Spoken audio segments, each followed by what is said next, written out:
street, hearing you whisper through the phone, wait for me to come home.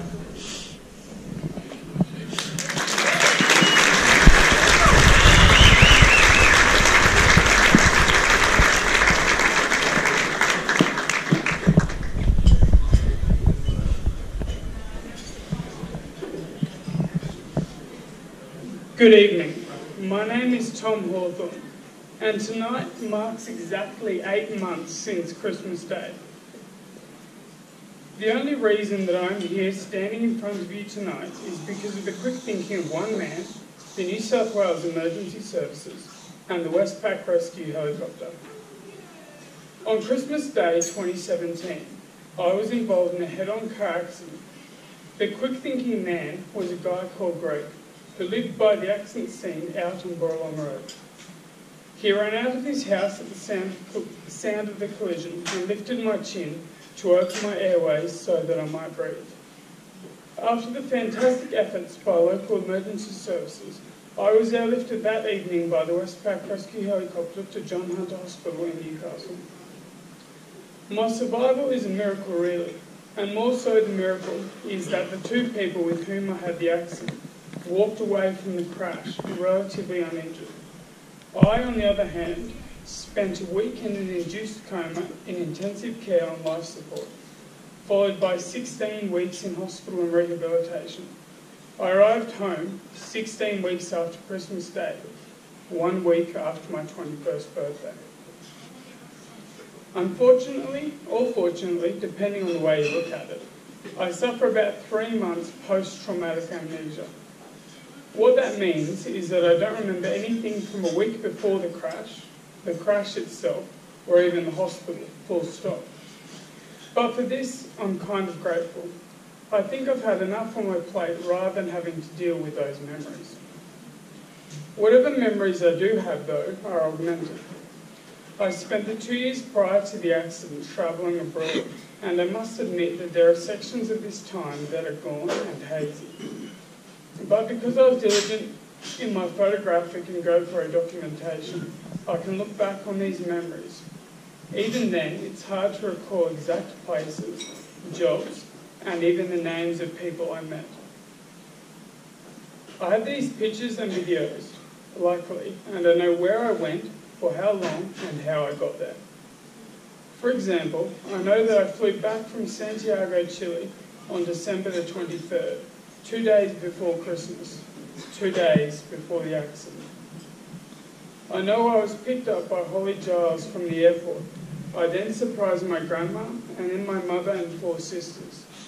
Mum was particularly surprised because by fake plane tickets that I had printed 11 months before, she was not expecting me to arrive home until January the 5th, 13 days later.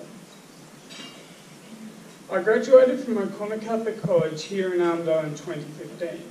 Shortly after this, I flew to Canada where I got a job at the Fairmont Banff Springs Hotel in Alberta. I worked here for the next 18 months. When I finished there, I drove across Canada from west to east. Then I flew down to Northern Peru. Here I backpacked down the western coast of South America, through Peru, Bolivia, and finally to Patagonian Argentina and Chile. After this, the plan was to fly home for the Christmas surprise and then start uni in Newcastle in February. That Christmas surprise went a little further than I had intended. Christmas Day began like any other. After Christmas morning, the family went out to Jumeric Dam for a swim.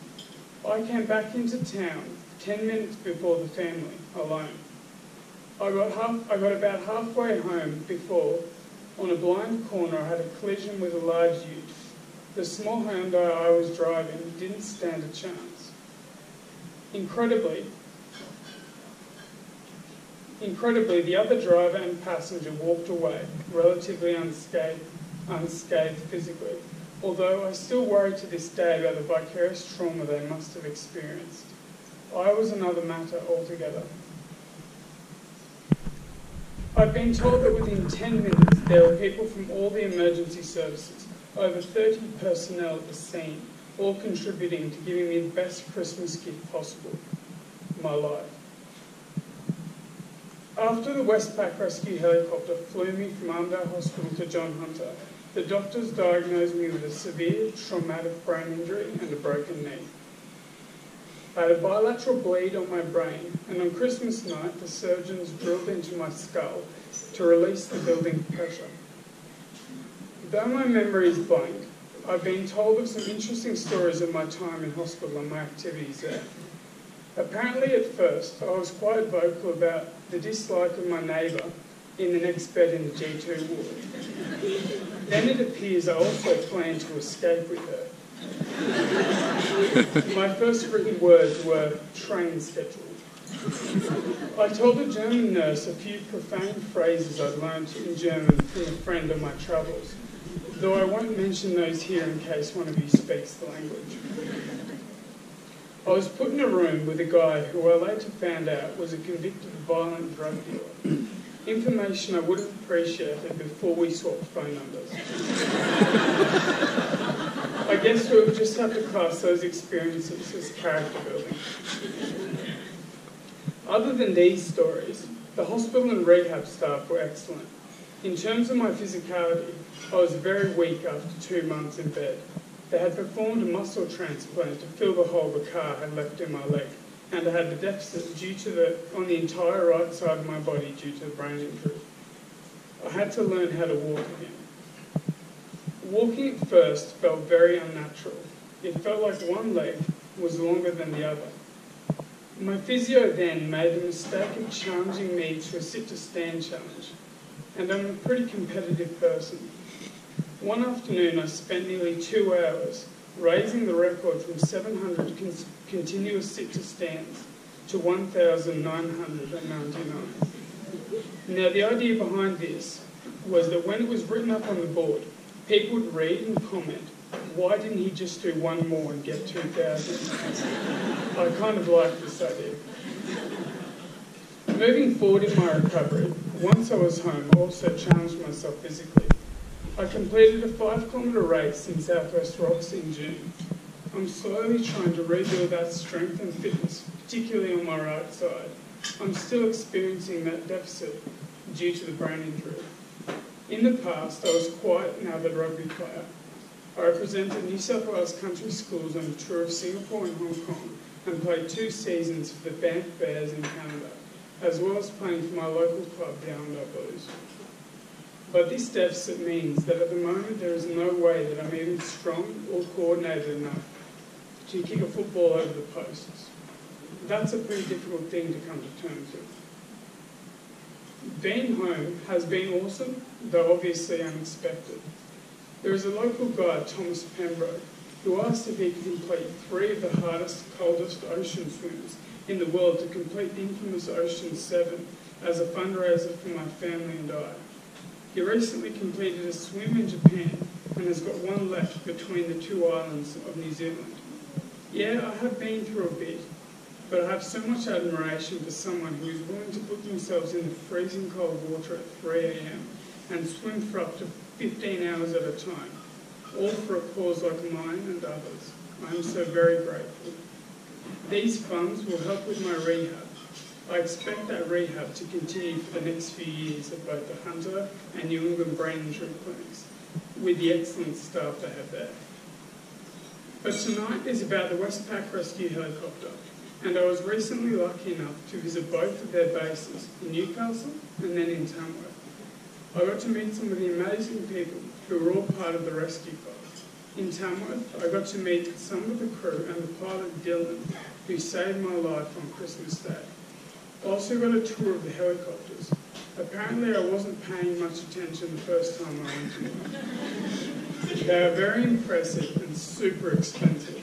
I'm talking millions of dollars per machine, and that's before service costs and wages. Given all these costs, and the Westpac Rescue helicopter operates 100% free of charge for those in their times of need. It's nights like tonight and a special group of volunteers who organise community events like the Winter Ball, which keeps such an incredible and life-saving service afloat and in the air.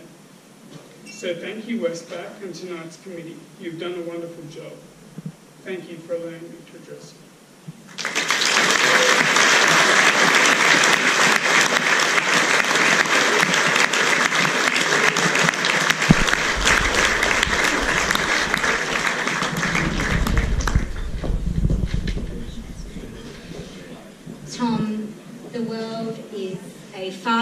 and far better place for having you in it. And I'm so pleased that the helicopter was there to help you 8 months ago today. I have a small gift for you on behalf of the committee, and thank you very much for being here tonight. And could everyone please show their appreciation of it?